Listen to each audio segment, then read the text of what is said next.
Saudi আরবের দক্ষিণ পূর্ব দিকের এই ছোট্ট দেশটার নাম ইয়েমেন। শিয়ারা ইয়েমেনে মাইনরিটি, কিন্তু 1962 সাল পর্যন্ত উত্তর ইয়েমেন শাসন করত জাইদি শিয়ারা। 1962 সালে গৃহযুদ্ধ হয়, রাজতন্ত্র শেষ হয়ে যায় আর রিপাবলিক সরকার আসে।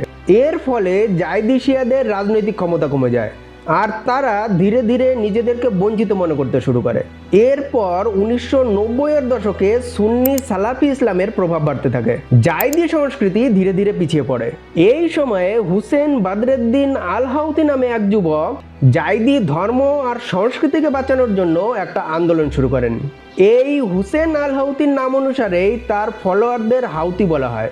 2004 সালে হাউতিদের সাথে ইয়েমেনের সরকারের যুদ্ধ হয়। ইয়েমেনের সেনাবাহিনী হুসেন আল হাউতিকে হত্যা করে, কিন্তু এখানে আন্দোলন শেষ হয়নি। হুসেন মারা যাওয়ার পর তার ভাই আব্দুল মালিক আল হাউতি নেতৃত্ব নেন। তার নেতৃত্বে আন্দোলন আরও শক্তিশালী হয়।